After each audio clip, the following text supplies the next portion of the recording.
Assalamualaikum warahmatullahi wabarakatuh. Perkenalkan, nama saya Muhammad Al-Farizi dari Fakultas Ilmu Budaya Universitas Sumatera Utara. Nama saya Yonalia Harahap dari Fakultas Kesehatan Masyarakat, Peminatan Kesehatan Lingkungan.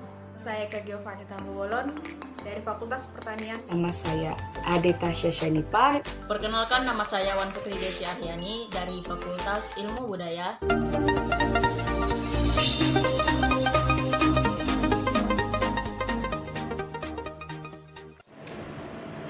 Kelompok kami akan memberikan penyuluhan mengenai PHBS keluarga. Mungkin teman-teman juga udah mengetahui apa itu PHBS. PHBS adalah singkatan dari perilaku hidup bersih dan sehat. Secara garis besar, pengertian PHBS adalah perilaku kesehatan yang dilakukan berdasarkan kesadaran diri sendiri, yang dilakukan oleh keluarga dan juga anggota keluarga, agar keluarga tersebut hidup dengan sehat.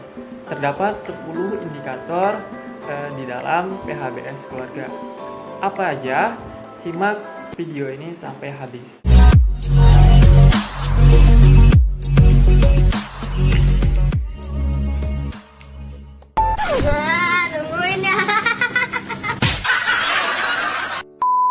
Yang pertama yaitu persalinan yang dibantu oleh tenaga kesehatan, baik itu dokter, bidan, ataupun para medis lainnya. Mengapa tenaga kesehatan?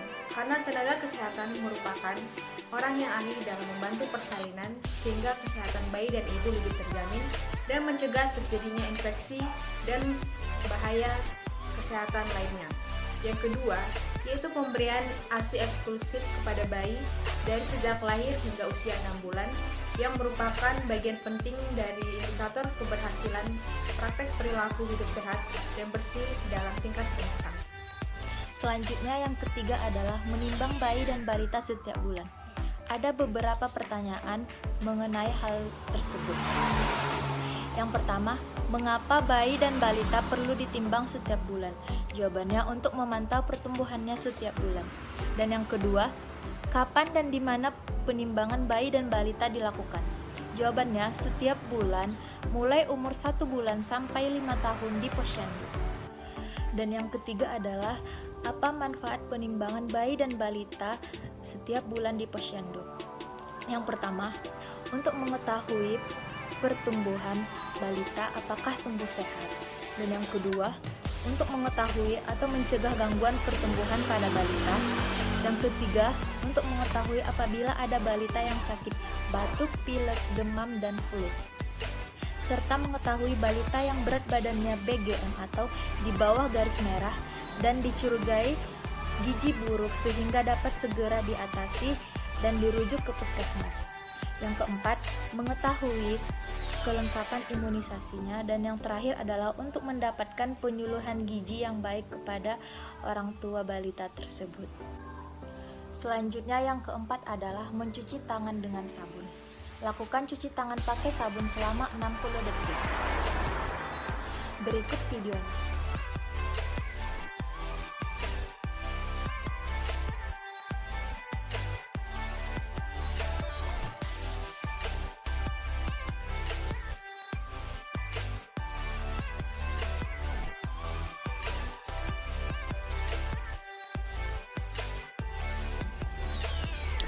Tujuh langkah cuci tangan pakai sabun yang baik dan benar.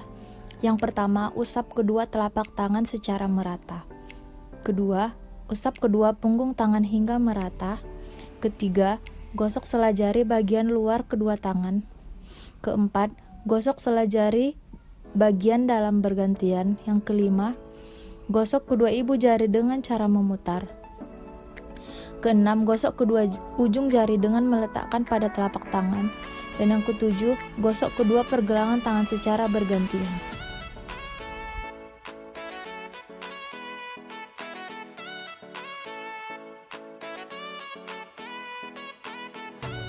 Dan yang paling terakhir adalah bilas tangan dengan air yang mengalir.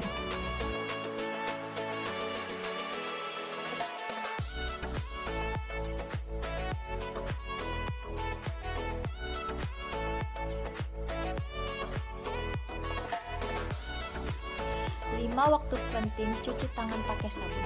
Yang pertama, sebelum menjamah makanan. Yang kedua, sebelum makan. Yang ketiga, setelah dari jamban. Yang keempat, setelah beraktivitas. Dan yang kelima, setelah memegang hewan atau benda kotor. Selanjutnya yang kelima, menggunakan air bersih. Salah satu indikator pola hidup bersih dan sehat ialah menggunakan air yang bersih. Air merupakan sumber kehidupan manusia. Air pula digunakan untuk kebutuhan dasar manusia sehari-hari, seperti untuk mandi, untuk minum, untuk memasak, untuk mencuci alat-alat dapur, dan juga untuk mencuci pakaian. Air yang bersih dapat dibedakan dari indera manusia. Ada 4 cara yang digunakan untuk membedakannya. Yang pertama, dilihat daripada warnanya. Air yang bersih tidak akan berwarna. Yang kedua, dilihat daripada kekeruhannya. Air yang bersih tidak keruh, tidak berlumpur, tidak berpasir, tidak berbusa, dan juga terhindar daripada kotoran-kotoran lainnya. Yang ketiga, dilihat daripada baunya. Air yang bersih tidak berbau anyir, tidak berbau busuk, dan juga tidak berbau-bau lainnya. Dan yang terakhir, dilihat daripada rasanya. Air yang bersih tidak berasa asin, tidak berasa asam, tidak berasa pahit, dan juga sebagainya. Air yang bersih dan sehat bermanfaat untuk tubuh manusia. Manusia yang menggunakan air yang bersih akan terhindar dari berbagai macam penyakit seperti penyakit tipes, kolera, disentri, penyakit pencernaan, penyakit kulit, dan juga penyakit-penyakit lainnya. Air yang bersih dapat ditemukan dari berbagai sumber, diantaranya dari mata air, dari air pegunungan, daripada air kemasan, dan juga air hujan. Kita harus membiasakan diri untuk menggunakan air bersih dan sehat, supaya kehidupan kita juga terjaga dan terhindar dari berbagai macam penyakit. Adalah menggunakan jamban yang sehat. Di antara perilaku hidup bersih dan sehat adalah menggunakan jamban yang sehat. Jamban adalah suatu ruangan yang difasilitasi dengan tempat pembuangan kotoran manusia dan juga air untuk membersihkannya. Ada 2 macam jenis jamban. Yang pertama, jamban cemplung, dan yang kedua, jamban antiseptik. Seluruh anggota keluarga harus membiasakan diri untuk menggunakan jamban yang sehat agar terhindar dari berbagai macam jenis penyakit, yaitu penyakit diare, disentri, penyakit kulit, dan juga keracunan. Kita juga harus membiasakan diri untuk menggunakan jamban yang sehat agar dapat mengurangi pencemaran tanah dan juga pencemaran air.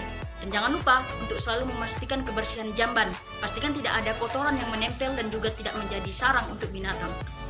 Ayo, kita membiasakan diri untuk berperilaku hidup bersih dan sehat dengan menggunakan jamban yang sehat.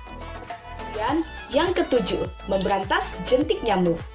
Nyamuk merupakan faktor berbagai jenis penyakit dan memutus siklus hidup makhluk tersebut menjadi bagian penting dalam pencegahan berbagai macam penyakit. Kemudian yang kedelapan, konsumsi buah dan sayur.